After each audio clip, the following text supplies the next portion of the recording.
Hello and welcome to your guided reading for Monday the 11th of January 2021 going through to Sunday the 17th of January, and it's the first reading of the year for me.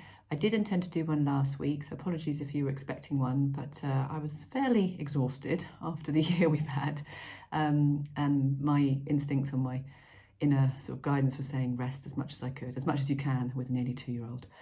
But yeah, just not to put so much energy out into the world and keep it more in the home. But it's really lovely to be back, and I hope that I can continue to maybe shed a little light on what's going on energetically week by week. And we have a new moon on Wednesday. It's in Capricorn, and this new moon is really helping us to let go of the past few months.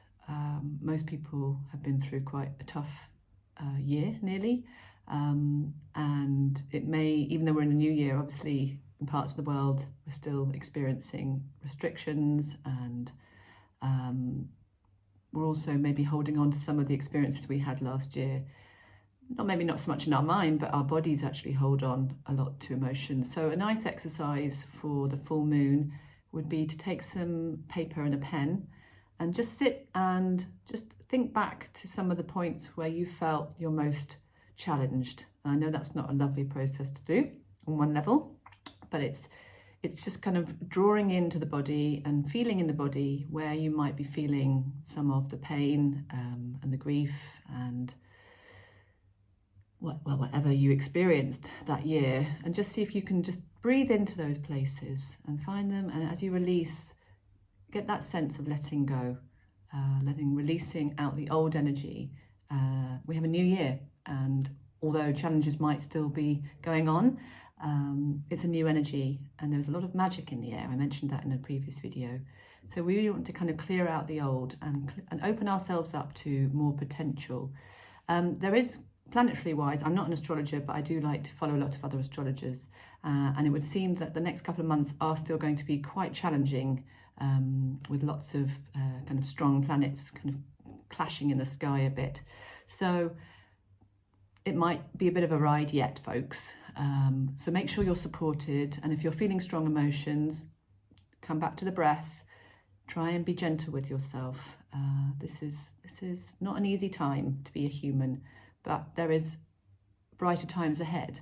And as we move through these times, we need to take compassion for ourselves and others, and remember that everyone's doing the best they can do, including yourself. Right, the cards I'm using today, I don't think I've used these ones before. This is the pack. They are flower therapy cards, and they're good old Doreen Virtue again. And yeah, they're quite beautiful. So each one has a different flower picture on it, and the energy of the flower will have a different message.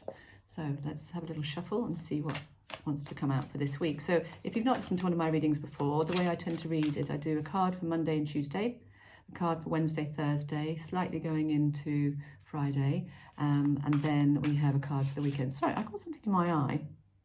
Just going to have to do a little bit of a sweep there. That's better, so I can won't be blinking at you like I've got some strange nervous twitch. Okay, so I'm just going to spread the cards and just tune into a card for Monday and Tuesday. There we go. What have we got here? Oh, very beautiful. Well, that's interesting, isn't it? Purification. So what was I just saying now? It says, by puring yourself and your life of negative people, places and experiences, you attain true peace. Yeah, true peace. Maybe not at the moment, but I think the message of this card is more about just looking at what might be cluttering you up inside, in your mind, in your energy, in your body, and also having a look at the life on the outside and really asking yourself, are these people serving me? Are these experiences serving me? And if the answer is not a resounding yes, then maybe what can I do to let some things go? And create some space for the better things to come in. Because if we hold on tightly to experiences or sometimes negative, I don't like to say negative people, but people that have a negative effect on us, then it's just going to zap our energy, which might not be very hugely abundant at the moment in the middle of the winter, and obviously with the restrictions, if you're going to be experiencing those. So really start to protect your energy a bit better. And it is okay to say no. It really is. So listen to what your inner guidance is saying and not what your mind necessarily says, because our minds will tell us, oh, we should do this, or, you know, what if I, all but that. But actually, it's okay to say no. If it's not serving your energy, you've got to put yourself first at this time, energetically. It's a kind of self-preservation. So just looking at things that are not serving you in the first kind of Monday, Tuesday, those days of the week, as we moved forward towards this new moon on Wednesday. I always recommend journaling. I think that's really helpful, kind of accessing what's going on. Okay, oh, lovely, carnation. Oh, I've gone a bit Welsh, lovely, I don't know why. Carnation, trust. Okay, so you can trust the people. I'll show you the card first of all, shall I? It matches my jumper. Pretty and pink. Well, I'm not saying I'm pretty, but pink is pretty. You can trust the people around you. They are earth angels sent to give you the guidance you seek.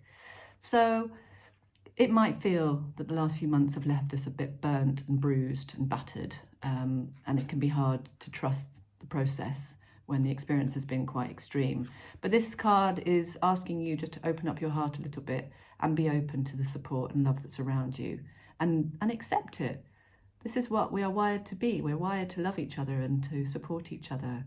And we're not islands. We're human beings going through a tough time. So let people in, let people love you, let people support you.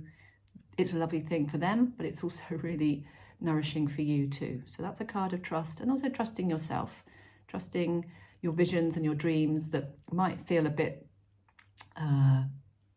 out of your grasp at the moment. They're still there. Hold on to those, because this is the powerful time for manifestation right now. It's like we're putting the seeds are in the earth, and we've got to water the seeds and nourish them. We might not see the crops coming out quite yet, and actually I think now until March is not a time for big clarity, so don't expect to get any huge kind of moments of revelation. These next kind of wintry months are for self-care, for patience, and for keeping a sense of hope for the future. Okay, so now we have our last card. Drawn to the end of the pack. Oh, lovely.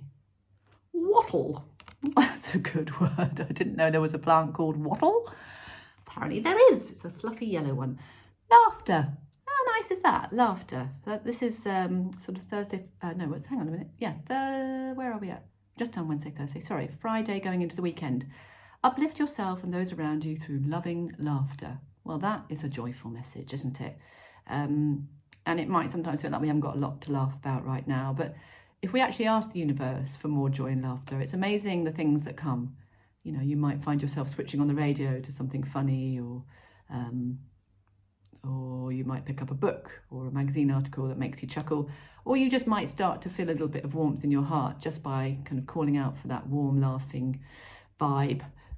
So try and keep the spirits high this weekend. We'll be in the middle of January. It's not always an easy month if you're in the Northern Hemisphere, but we can create warmth within our environments, and laughter is a wonderful thing. I actually did it with my little boy the other day. I did a laughter yoga session where we just kind of fake laughed, and in the end we were really giggling. So you can do a laughter yoga at class, where you just start doing some at home rather, some sort of what might seem a bit forced laughing, and before you know it, it can really start to turn into something a bit fun and silly. So laughter is my message for you at the weekend. See if you can have a bit of a chuckle and lighten the load. But I wish you lots of love. Take care of yourselves, and thank you for tuning in.